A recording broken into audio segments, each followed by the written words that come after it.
Hi everyone, नमस्कार।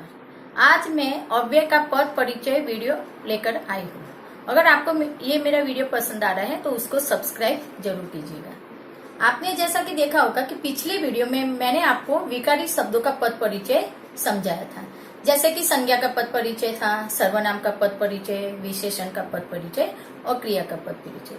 आज मैं आपको अव्यय का पद परिचय समझा रही हूँ। तो चलो आप देखिए, ये जब हम अव्यय का पद परिचय करते हैं तो अविकारी शब्द को भी हम अव्यय ही कहते हैं, या तो अव्यय बोलेंगे या अविकारी शब्द बोलेंगे। लेकिन इसके पहले आपको अव्यय क्या है ये पता होना चाहिए।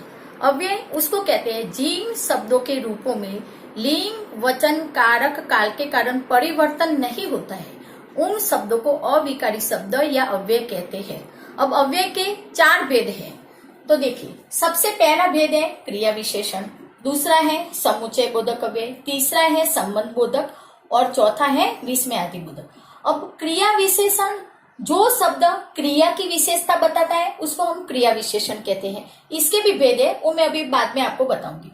समुच्चय बोधक 2 वाक्यांशों या शब्दों को जोड़ने वाले अव्ययों को हम समुच्चय बोधक अव्यय कहते हैं। और संबंध बोधक अव्यय में क्या होता है, जिन शब्दों का वाक्य के अन्य शब्दों के साथ जो संबंध बताया जाता है, जैसे कि संज्ञा हुआ, सर्वनाम हुआ, कुछ भी हो सकता है, तो उनको हम संबंध बोधक अव्यय कहते हैं। और विस्मय आदि बोधक अव्यय में हर्ष, घृणा, शोक, भय, चेतावनी, स्वीकृति, सावधानी, ये सब भावों का हमको बोध होता है।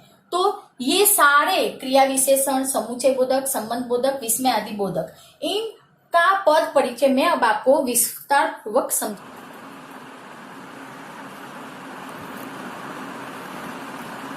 अब हम अव्यय का पहला भेद क्रिया विशेषण का पद परिचय शुरू करते हैं। तो जब भी हम क्रिया विशेषण का पद परिचय करते हैं तो हमको 2 बातें ध्यान में देनी होती हैं। सबसे पहले तो हमको क्रिया विशेषण का जो भेद होता है वो बताना होता है, और दूसरी बात वो बतानी होती है कि जिस क्रिया की विशेषता बताई जा रही है उसका निर्देश देना अनिवार्य है। अब क्रिया विशेषण के 4 भेद है: कालवाचक, स्थानवाचक, रीतिवाचक और परिमाणवाचक। अब कालवाचक में समय बताया जाता है, जैसे आज, प्रातः, दिन भर, लगातार, प्रतिदिन, प्रतिवर्ष, स्वयं। और स्थानवाचक में स्थान या दिशा बताई जाती है, यहाँ, वहाँ, ऊपर, नीचे, आगे, पीछे, अंदर, बाहर, भीतर। रीतिवाचक में ढंग या रीति बताई जाती है, जैसे धीरे धीरे, अचानक, सहसा, तीव्र। परिमाणवाचक में मात्रा बताई जाती है या परिमाण बताया जाता है, जैसे कि बहुत, ज्यादा, थोड़ा, अधिक, कम। अब परिमाणवाचक क्रिया विशेषण भी है और अनिश्चित परिमाणवाचक विशेषण भी है। अब आप इन दोनों में कैसे अंतर देखोगे ये मैं आपको यहाँ पे बता देना जरूरी समझूंगी।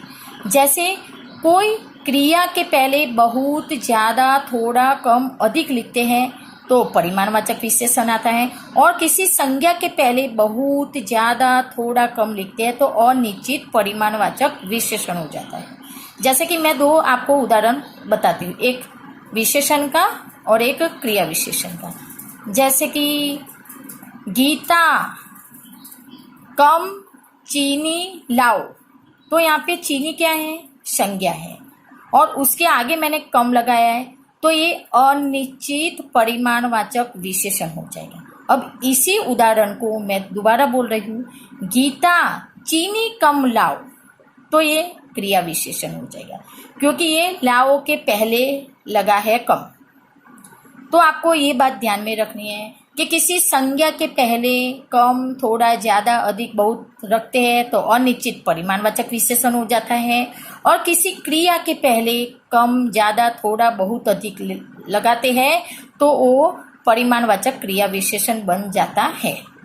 अब सबसे पहले तो क्रिया विशेषण का पद परिचय में आपको क्रिया के भेद बताना है, कोई भी जो है वो, और जिस क्रिया की विशेषता बताई जा रही है उसका निर्देश देना अनिवार्य है, यानी कि जो क्रिया है वो वहां पे लिख देनी है। एक उदाहरण के माध्यम से हम समझेंगे। गीता कम बोलती है। अब देखो यहाँ पे मैंने ये कम कहाँ लिखा है, बोलती क्रिया के पहले लिखा है, तो ये परिमाणवाचक क्रिया विशेषण हुआ, क्योंकि वो बोलने का परिमाण बता रही है, मात्रा बता रही है। और यहाँ पे कौन सी क्रिया है, बोलती है, तो बोलती है क्रिया की विशेषता बता रहा है। बस ये दो ही बातों को आपको यहाँ पे क्रिया विशेषण के पद परिचय में बताना है। यहाँ पे आपको एक वचन, बहुवचन, काल ऐसा कुछ भी नहीं बताना है। क्रिया विशेषण में ये दो बातें ही बताओगे तो भी आपको पूरे नंबर मिलेंगे। दूसरा उदाहरण, भाग कर जाओ और बाजार से कुछ लाओ। अब देखिए, भाग कर, आपको मैंने अविकारी शब्द ये अभी मैं बता रही हूँ, लेकिन इसके पहले मैंने आपको विकारी शब्द बताया था, जहाँ पे भाग कर, दौड़ कर, सो कर, तो कौन सी क्रिया होती थी, पूर्वकालिक क्रिया। तो यहाँ पे भाग कर में पूर्वकालिक क्रिया भी है और ये रीतिवाचक क्रिया विशेषण का भी उदाहरण है। तो आप दोनों का पद परिचय दे सकते हो यहाँ पे। तो इसका पद परिचय है पूर्वकालिक क्रिया या तो रीतिवाचक क्रिया विशेषण। यहाँ पे क्रिया कौन सी है, जाओ है, तो जाना क्रिया की ये विशेषता बता रहा है भागकर शब्द, तो इसका पद परिचय होगा पूर्वकालिक क्रिया या रीतिवाचक क्रिया विशेषण, और जाना क्रिया की विशेषता बता रहा है। अब आगे तीसरा उदाहरण, कल हमने ताजमहल देखा। तो यहाँ पे कल है, ये तो समय का बोध करवा रहा है, तो ये हो गया कालवाचक क्रिया विशेषण। अब यहाँ पे क्रिया कौन सी है, देखा है, तो ये क्या बता रहा है, देखा क्रिया का काल बता रहा है। चौथा एग्जाम्पल, हाथी धीरे धीरे चल रहा है। अब देखो धीरे धीरे, इसका पद परिचय देना है, तो धीरे धीरे किसका उदाहरण है, रीतिवाचक का, क्योंकि यहाँ पे तरीका बताया गया है, ढंग बताया गया है, तो ये रीतिवाचक क्रिया विशेषण है। और यहाँ पे क्रिया कौन सी है, चलने की है, तो चल रहा है क्रिया की विशेषता बता रहा है ये धीरे धीरे शब्द। एक और एग्जाम्पल, वहां गए, ये पिंक कलर में लिखा है थोड़ा, वहां गए पर कोई सामान नहीं मिला। तो यहाँ पे ये वहां है, वो स्थानवाचक क्रिया विशेषण है। स्थानवाचक के अभी मैंने उदाहरण आपको ऊपर समझाए थे, यहाँ, वहां, ऊपर, नीचे, आगे, पीछे, ठीक है। तो ये स्थानवाचक क्रिया विशेषण है, स्थानवाचक क्रिया विशेषण। और यहाँ पे क्रिया कौन सी है, वहां गए, ये एक लाइन है, ठीक है, एक वाक्य है, पर कोई सामान नहीं मिला, तो यहाँ पे स्थानवाचक क्रिया विशेषण। और गए क्रिया पद के स्थान की सूचना देना, तो गए क्रिया पद की स्थान की बात यहाँ पे बता रहा है ये वहां शब्द, इसलिए ये स्थानवाचक क्रिया विशेषण है। तो इस प्रकार ये हमारे सारे एग्जाम्पल हो गए क्रिया विशेषण के पद परिचय के। कालवाचक के भी हो गया, स्थानवाचक का भी हो गया, रीतिवाचक का भी हो गया और परिमाणवाचक का भी हो गया। अब हम आगे दूसरा पद परिचय अविकारी शब्दों का लेंगे, जो है समुच्चय बोधक अव्यय।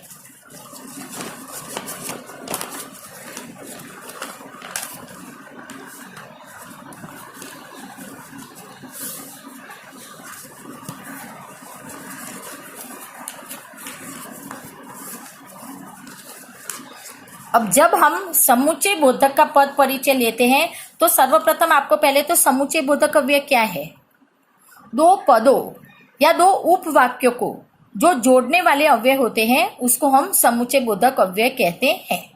समुच्चय बोधक अव्यय का जब हम पद परिचय देते हैं तो आपको सबसे पहले क्या करना होता है, समुच्चय बोधक के भेद लिखने होते हैं। अब समुच्चय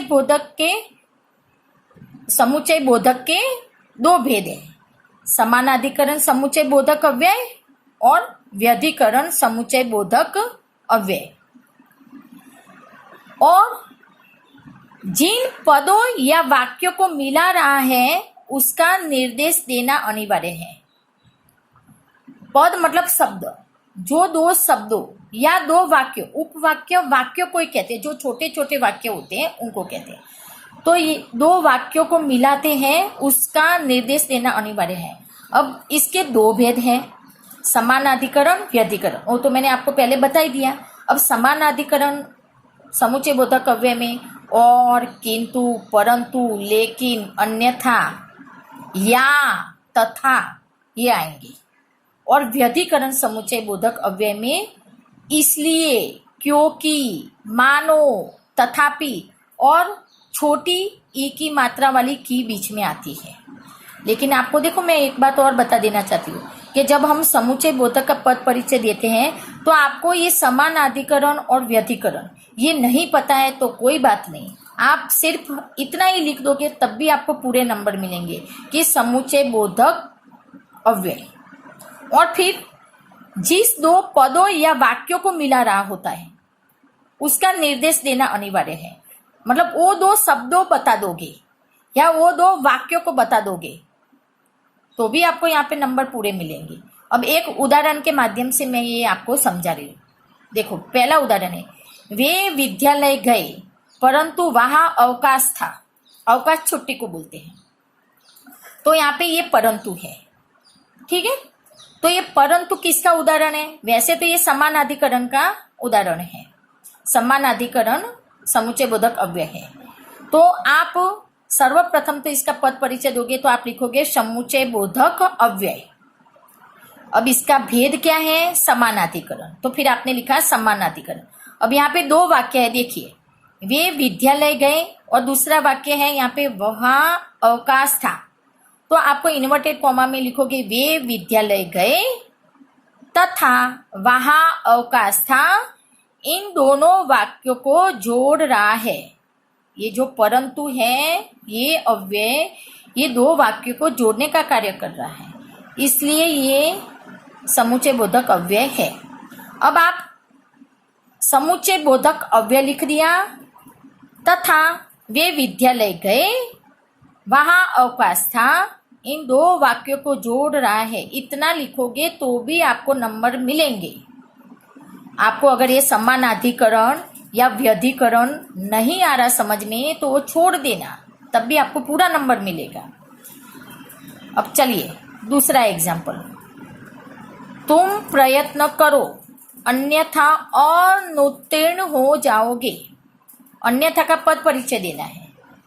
समुच्चय बोधक अव्यय, ये भी समानाधिकरण है। फिर आप क्या लिखोगे? तुम प्रयत्न करो, इन्वर्टेड कॉमा में ये वाक्य लिख दोगे तथा दूसरा वाक्य भी लिख दोगे, अनुत्तीर्ण हो जाओगे, इन्वर्टेड कॉमा पूरा। इन दोनों वाक्यों को जोड़ रहा है। तीसरा, रमेश और मोहन पढ़ रहे हैं। यहाँ पे और रेखांकित अंश है तो इसका पद परिचय देना है।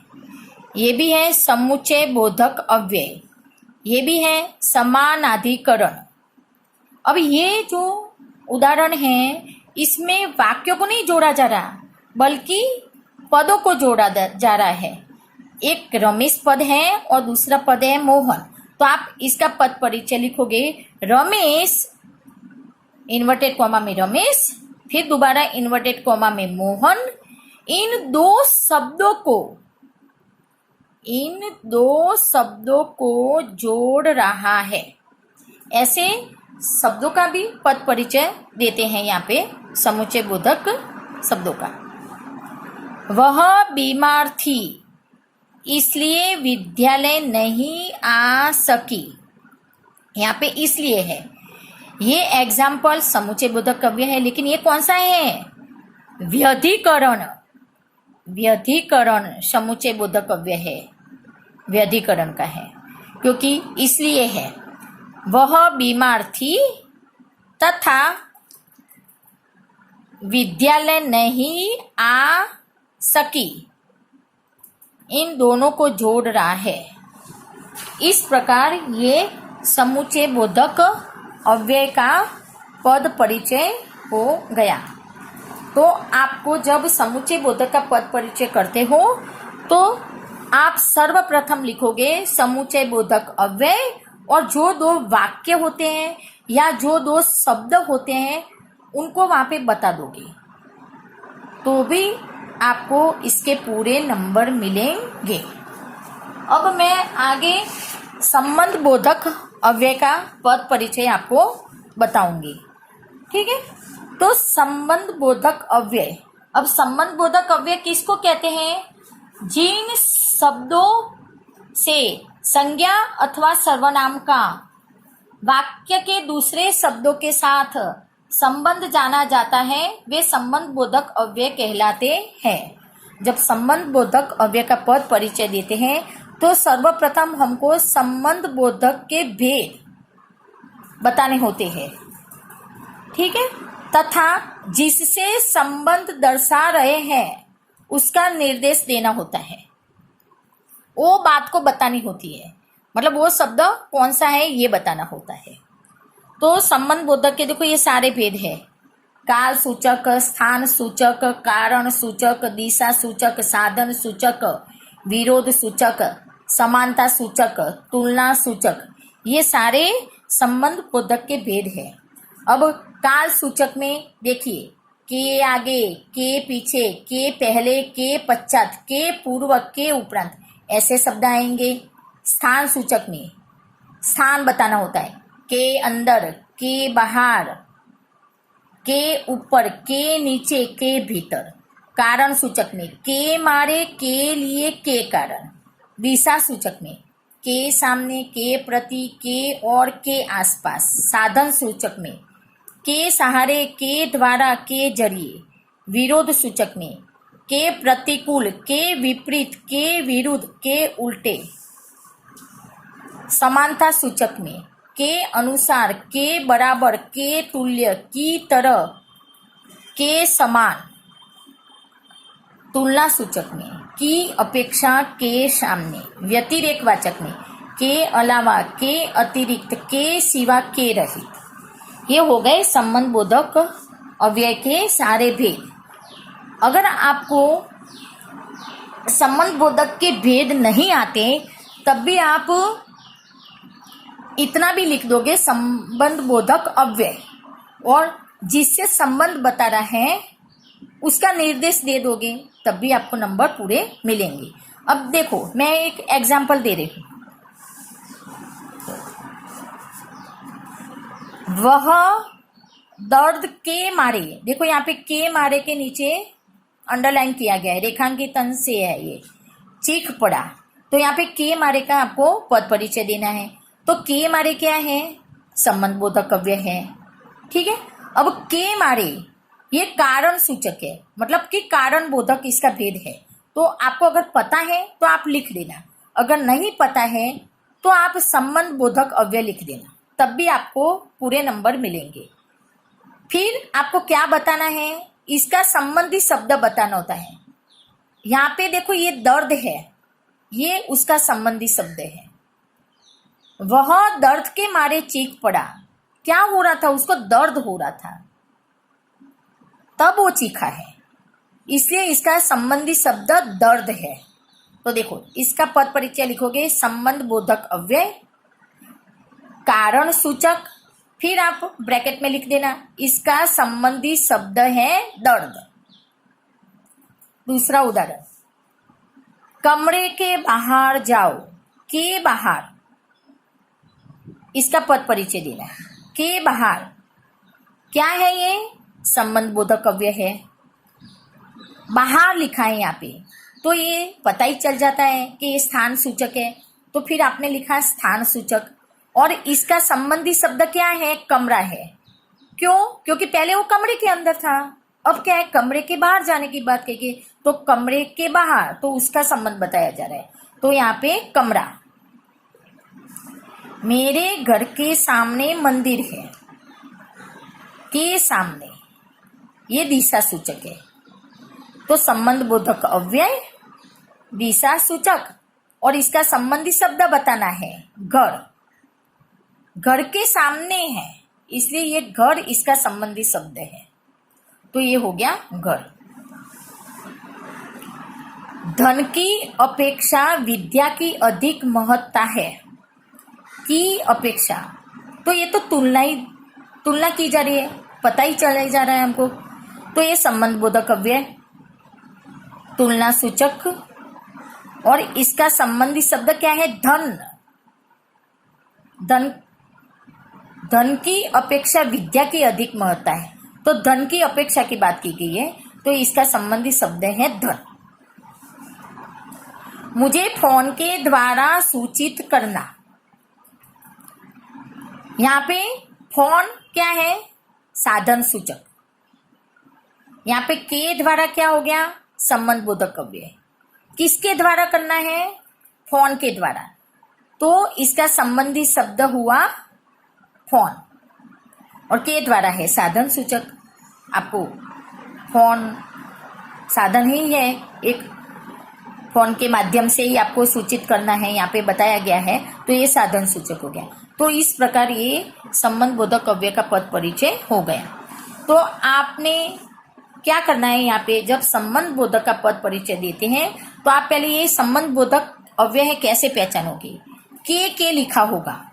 अब कुछ क्रिया विशेषण जो स्थानवाचक क्रिया विशेषण थे, अंदर, बाहर, ऊपर, नीचे, आगे, पीछे, वो संबंध बोधक अव्यय में भी प्रयोग होते हैं और स्थानवाचक क्रिया विशेषण में भी होते हैं।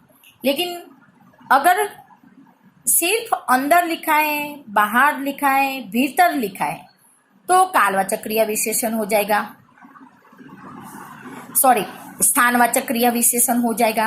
और के अंदर, के बाहर, के ऊपर, के नीचे, के आगे, के पीछे ये लिखा है, तो वो संबंध बोधक अव्यय हो जाएगा।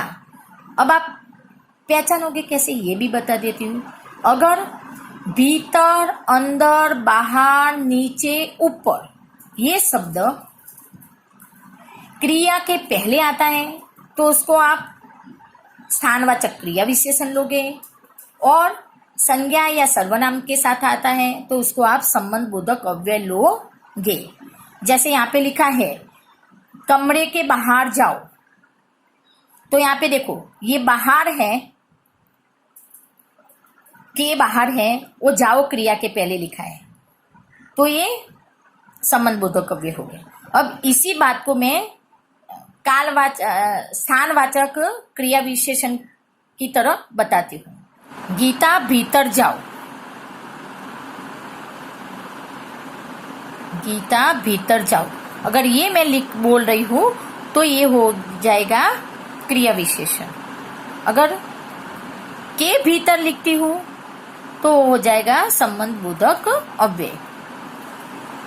तो इस प्रकार ये सारे संबंध बोधक अव्यय और स्थानवाचक क्रिया विशेषण ऐसे आप उसको पहचानोगे। अब जब संबंध बोधक अव्यय का हम पद परिचय करेंगे तो बस आप सिर्फ ये भी लिखोगे संबंध बोधक अव्यय, और जिस शब्द से संबंध बता रहा है उसका आप निर्देश दे दोगे, तब भी आपको पूरे नंबर मिलेंगे। अब आगे है विस्मय आदि बोधक अव्यय का पद परिचय। तो विस्मय आदि बोधक का जब हम पद परिचय करते हैं तो इसमें पहले तो आपको विस्मय आदि बोधक अव्यय क्या है ये पता होना चाहिए, जिनसे हर्ष, शोक, घृणा, चेतावनी, स्वीकृति, अभिवादन, भय का बोध होता है, उन शब्दों को हम विस्मय आदि बोधक अव्यय कहते हैं। तो इसका जब पद परिचय देते हैं तो पहले तो आपको ये लिखना होता है विस्मय आदि बोधक अव्यय, और फिर आपको वो बताना होता है इसमें जो भाव प्रकट हो रहा है उसका निर्देश करना अनिवार्य है। आपको विस्मय आदि बोधक का चिन्ह तो पता ही होगा, देखो ये यहाँ पे अरे के पीछे लिखा है ना, पूर्ण विराम के नीचे बिंदी है, ठीक है, तो ये विस्मय आदि बोधक अव्यय बोलते हैं इसको, ठीक है।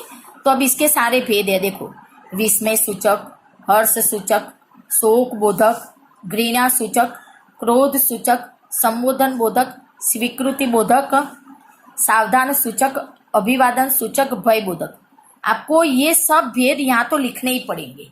जब तक आप इसको लिखोगे नहीं ये सारे भेदों को, तब तक आपको नंबर नहीं मिलेगा। तो पहले देखो कौन से शब्द आते हैं ये देख लो। विस्मय सूचक में अरे, ओ, सच, हैं, ए आदि। हर्ष सूचक में शाबाश, वाह वाह, धन्य, आहा आदि। शोक बोधक में हाय हाय, राम राम, बाप रे बाप, हे राम आदि। घृणा सूचक में छी छी, उप, थू थू, धत, ठीक आदि। क्रोध सूचक में अरे, चुप, अबे आदि। संबोधन बोधक में हे, अजी, हे, ओ, अरे, सुनते हो आदि। स्वीकृति बोधक में हाँ हाँ, अवश्य, अच्छा, जी हाँ आदि। सावधान सूचक में खबरदार, सावधान, होशियार आदि। अभिवादन सूचक में नमस्कार, प्रणाम, नमस्ते आदि। भय बोधक में बाप रे, हाय, बाप रे बाप आदि। अब ये कुछ उदाहरणों के माध्यम से मैं आपको समझा रही। अरे, यह क्या किया, देखो अरे यहाँ पे दे दिया है, तो यह विस्मय आदि बोधक कव्य। सबसे पहले आप विस्मय आदि बोधक का पद परिचय दोगे तो ये दोनों बातें लिखनी है और ये जरूरी है। नहीं लिखोगे तो आपको पूरा नंबर नहीं मिलेगा। अरे तो क्या लिखोगे, विस्मय आदि बोधक अव्यय। अब अरे क्या है, ये आश्चर्य सूचक है। आश्चर्य सूचक भी इसका भेद हो सकता है, ये भाव प्रकट करता है, या विस्मय सूचक भी लिख सकते हो। ठीक है, अब आगे चलती हूँ। दूसरा एग्जाम्पल, छी छी कितनी गंदी है। अब छी छी शब्द से ही आपको पता चल जाएगा कि ये तो घृणा सूचक है। विस्मय आदि बोधक अव्यय कैसे लिखते हैं वो आपको पहचान जाना है कि पूर्ण विराम के बाद नीचे बिंदी, ये विस्मय आदि बोधक अव्यय का उदाहरण है और विस्मय आदि बोधक अव्यय का ये चिन्ह है। विस्मय आदि बोधक अव्यय कौन सा भेद है, घृणा सूचक, घृणा का भाव व्यक्त कर रहा है। वाह, क्या छक्का मारा, वाह, वो तो आपको पता है हर्ष सूचक है, तो ये विस्मय आदि बोधक अव्यय और ये हर्ष सूचक। सबसे इजी है विस्मय आदि बोधक अव्यय का पद परिचय देना, सबसे इजी, सबसे सरल। बाप रे बाप, इतना बड़ा सांप, तो ये बाप रे बाप क्या है, शोक सूचक है। पहले तो आप ये विस्मय आदि बोधक चिन्ह पहचान ही लोगे तो आपको पता ही चल जाएगा कि विस्मय आदि बोधक अव्यय है और फिर उसका भेद लिख देना है, बस सिर्फ इतना ही लिखना है। शोक सूचक, बस ये दो बातें लिखनी है।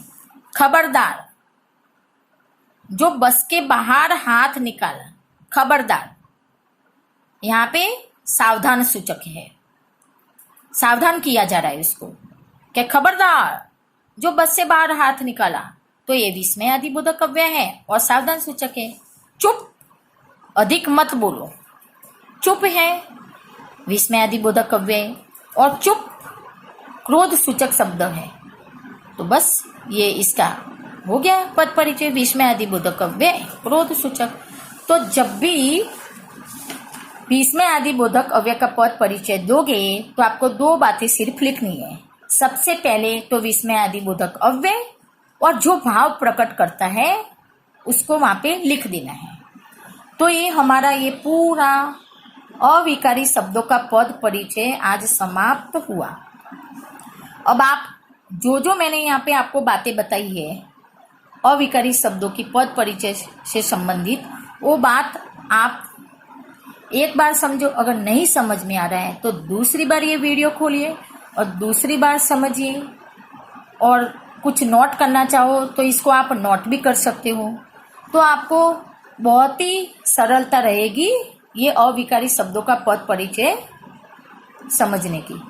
अगर आप समझ लोगे, रटोगे नहीं, बिल्कुल नहीं रटोगे, अगर आप समझ लोगे तो 10th में तो ये आप बड़ी आसानी से पूरे नंबर लाओगे पद परिचय में। और जो अन्य प्रतियोगिता परीक्षाओं में भी ये बहुत इंपॉर्टेंट टॉपिक है। आप मेरा ये वीडियो ध्यान से समझो और एक बार नहीं समझ में आ रहा तो दूसरी बार इसको रिवाइज करो या लिखो, जो भी है समझो। सारे मैंने आपको यहाँ पे भेद उपभेद सब कुछ बता दिया है और सबके मैंने एक एक उदाहरण यहाँ पे दिए हैं। तो बस आज मैं अपना ये वीडियो ख़त्म करती हूँ। नेक्स्ट वीडियो मेरे और सारे परीक्षाओं से उपयोगी आते रहेंगे, आप उसको ज़रूर देखिए।